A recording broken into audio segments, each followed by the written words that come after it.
It's time for another mailbag edition of Seattle Seahawks Today, powered by Chat Sports. Tyler Jones here with you. Thanks for joining us.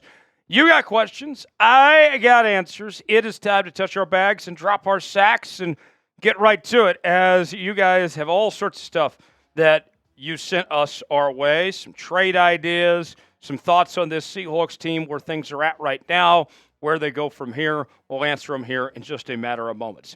This comes from our Wednesday live show that we do each and every week at 6 o'clock Eastern and 3 o'clock Pacific here on the channel.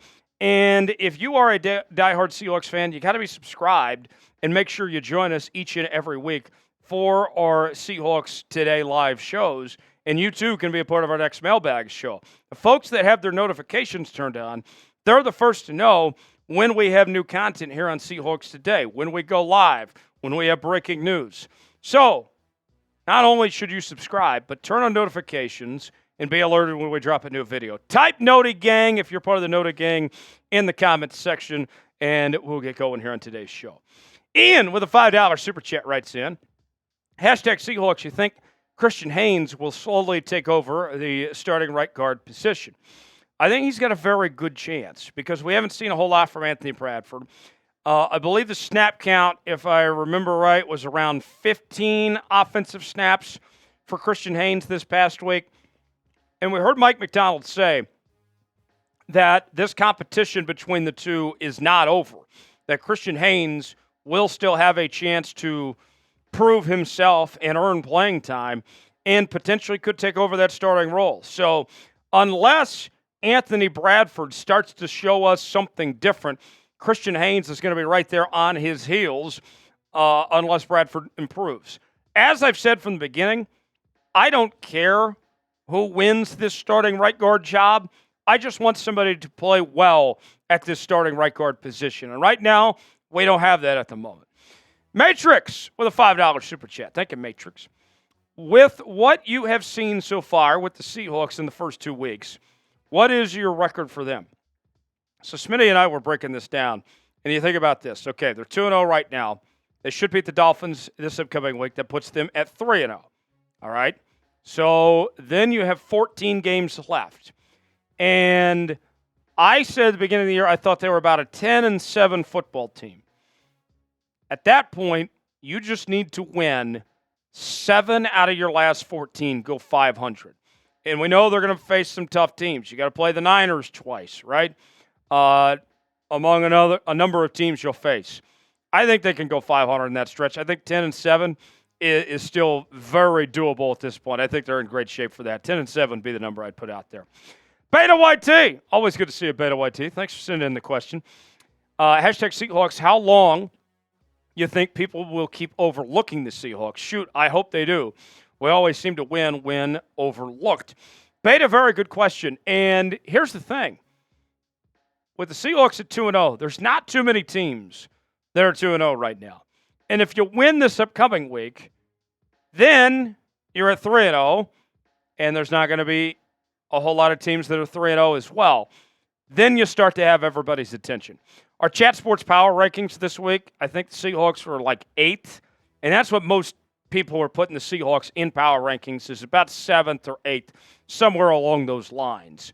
So with that said, you're going to put the rest of the league on notice. You're going to have everybody's full attention if you win this next week and you're 3-0. So I don't think that it is lasting very long of people forgetting about the Seattle Seahawks if they keep on winning like this.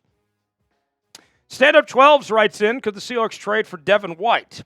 So Devin White spent a lot of years with the Tampa Bay Buccaneers, joins the Philadelphia Eagles, and we have not seen him play with Philadelphia at this point. And Devin White is a guy that is a very talented player, pretty decent linebacker.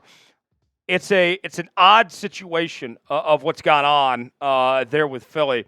And he's coming off a solid season in Tampa Bay last year. We had 83 tackles, 2.5 sacks. The year prior to that, 124 tackles, 5.5 sacks. If Philly is not going to use him, if there's not a role for him with that Philadelphia Eagles team, then I think that's a conversation that's worth having. Remember, Jerome Baker's already banked up. Terrell Dodson, he's been banged up some in the offseason here. You got to start preparing yourselves for other options. If God forbid, something happens and these guys aren't available when it counts later in the year, Devin White, I think, would be a good fit. So, yeah, I would like to see that potentially with Devin White. We'll get to this next question on Robert Woods in just a moment. But let's ask you guys first. Should the Seahawks trade for Devin White? Type T for trade, P for pass. Weigh in the comment section. Let us know what you think. Seahawks for Life writes in, would it make sense for the Seahawks to trade for Robert Woods? So Robert Woods has had a solid career, no doubt about it, with a couple of different teams.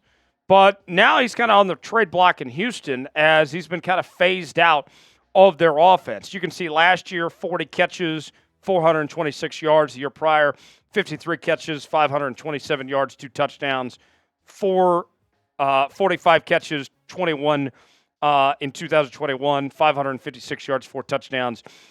But with that said, he's gotten older, and the Seahawks, I think, the wide receiver position is a position of strength.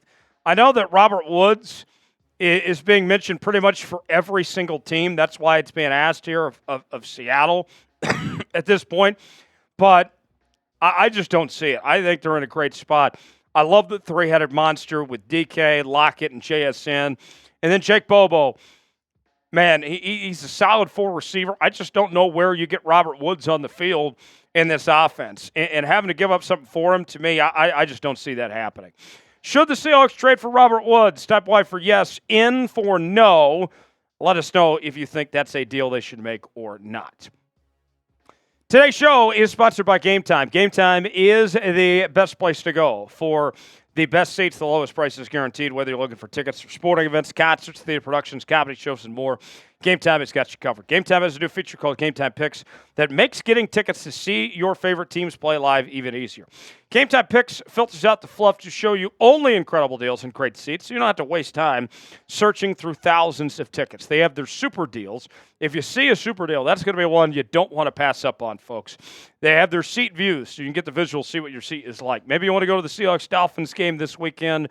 Maybe you want to go to a Mariners game, Seattle Storm game. They got it all. Choose your seat.